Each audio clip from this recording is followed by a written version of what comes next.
सन्यासी वह होता है जो अपना सब कुछ त्याग कर सिर्फ एक चीज को अपना लक्ष्य बना लेता है।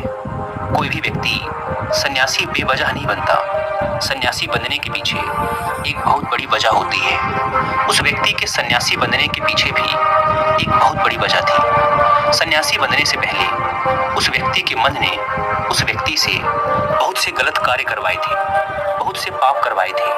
उस व्यक्ति का मन उसका मालिक बन चुका था और वह अपने मन का गुलाम।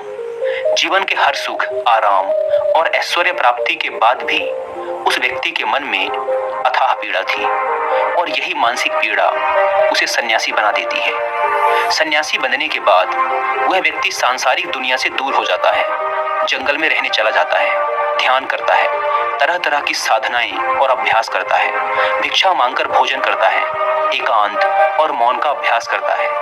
लेकिन फिर भी उस व्यक्ति का मन शांत नहीं होता। वह अंदर से बेचैन और परेशान ही रहता है। यहाँ एक बात समझने वाली है कि ध्यान या किसी भी साधना का जो शुरुआती बिंदु है, उसकी शुरुआत ही तभी की जा सकती है जब हमारा मन शांत हो, जब हमारा मन हमारी सुनता हो। लेकिन उस सन्यासी का मन ना तो शांत था और ना ही उसकी सुन रहा था। उस सन्यासी के मन में यह बात गहराई से बैठती जा रही थी कि मन को वश में करना, मन पर काबू पाना असंभव है। लेकिन फिर एक दिन उस सन्यासी को एक व्यक्ति मिलता है जो ना तो कोई साधु सन्यासी होता है और ना ही कोई बुद्धिमान व्यक्ति। वह तो बस एक साधारण सा चारवाहा था जो उस जंगल में अपनी भेड़ों को चरा रहा था। वह चारवाहा उस सन्यासी के पास आकर उससे पूछता है, क्या मैं तुम्हारी कुछ मदद कर सकता हूँ? तुम बहुत परेशान लग रहे हो। मैं तुम्हें पिछले कई दिनों से देख रहा हूँ। तुम बहुत बेचैन रहते हो। अगर तुम चाहो तो मैं तुम्हारी सहायता कर सकता हूँ। चारवाहे की बात सुन सन्यासी कहता है, भला तुम क्या मेरी मदद कर सकते हो? तुम तो एक संसारी हो जो अपनी मोह माया में लिप्त रहता है। यह सुन वह चारवाहा उस सन्यासी से कहता है, मैं तुम्हारी मदद कर सकता हूँ। मैं मन को वश में करना जानता हूँ। सन्यासी चारवाहे के मुंह से यह बात सुन जोर से हंसता है और कहता है, क्या क्या कहा तुमने? तुम मन को वश में करना जानते हो? मैंने अपना सब कुछ त्याग दिया, आकर जंगल में रहने लगा। तब भी मैं अपने इस मन का गुलाम हूँ और तुम कह रहे हो कि तुम इसे वश में कर सकते हो।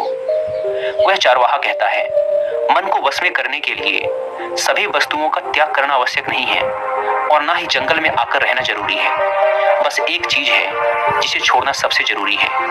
वह सन्यासी उस चारवाहे से पूछता है, और वह एक चीज क्या है? वह चारवाहा सन्यासी से कहता है, वह एक चीज है गलत जानकारी। आज तक हमारे भीतर जो भी जानकारी गई है उसी ने हमारे मन का निर्माण किया है। सन्यासी उस चारवाहे से पूछता है, परंतु वो कैसे? वह चारवाहा समझाते हुए कहता है, मान लो तुमने आज तक अपने जीवन में सेब का फल नहीं खाया, तुम्हें सेब के स्वाद के बारे में कुछ भी नहीं पता, तो क्या तुम्हारा मन कभी सेब खाने को कर सकता है? नहीं ना। इसीलिए हमारे मन का निर्माण जानकारी से होता है। वह सन्यासी उस चारवाहे की बात से प्रभावित हो जाता है और उससे कहता है, क्या आप इस बारे में मुझे और विस्तार से समझा सकते हैं? वह चारवाहा उस सन्यासी से कहता है, अगर तुम अपने मन को वश में करना चाहते हो तो अब मेरी बातों को ध्यान से सुनना। तुम अपने मन को वश में केवल तभी कर सकते हो जब तुम अपने मन की जड़ों को देख पाओगे। मन का निर्माण जानकारी से होता है और हमारे शरीर में जानकारी के 5 प्रवेश द्वार होते हैं।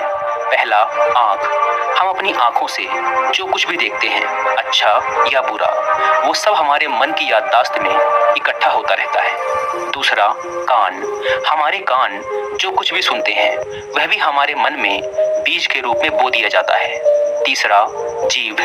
जिस भी चीज का स्वाद हम एक बार ले लेते हैं वह हमारे मन की याददाश्त में अंकित हो जाता है। चौथा है नाक। जो भी हम एक बार सूंघ लेते हैं, खुशबू या बदबू, वो सभी हमारे मन में दर्ज हो जाती हैं। और पांचवा है त्वचा। जिस भी चीज को हम एक बार छू लेते हैं, स्पर्श कर लेते हैं, उसकी याददाश्त हमारे मन में कहीं न कहीं अंकित हो जाती है। इन 5 शारीरिक दरवाजों से जो भी जानकारी हमारे अंदर जाती है वह जानकारी बीजों के रूप में जमा हो जाती है और धीरे धीरे वृक्ष बनती है।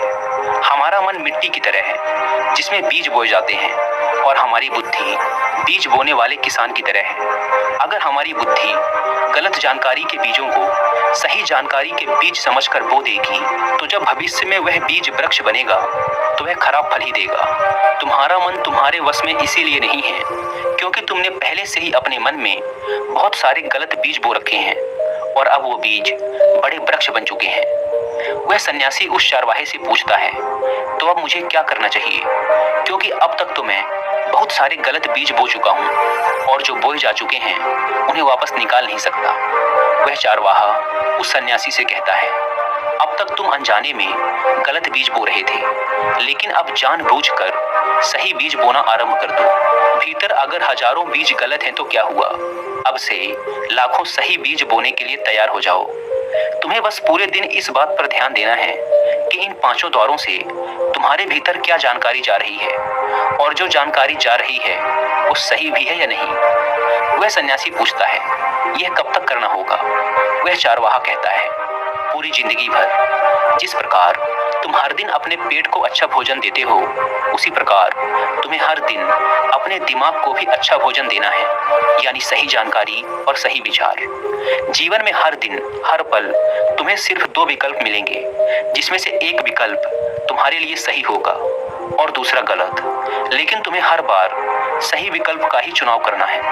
हमेशा याद रखना, सही विकल्प का चुनाव करते समय तुम्हारे भीतर पीड़ा पैदा हो सकती है, लेकिन वह पीड़ा सिर्फ कुछ समय ही रहेगी। इसीलिए चाहे तुम्हारे अंदर कितनी ही पीड़ा क्यों ना हो, तुम्हें हर बार सही का ही चुनाव करना है। जितनी बार तुम सही चुनोगे उतनी बार तुम अपने अंदर एक सही बीज बोओगे, और जिस दिन तुम्हारे अंदर के सही बीजों की संख्या गलत बीजों की संख्या से अधिक हो जाएगी, उस दिन तुम्हारा मन तुम्हारे बस में होगा। लेकिन उस दिन के लिए आज से, अभी से अपना प्रयास जारी रखना होगा। वह सन्यासी तो उस चरवाहे की बात को समझ जाता है, लेकिन क्या आप समझ पाए?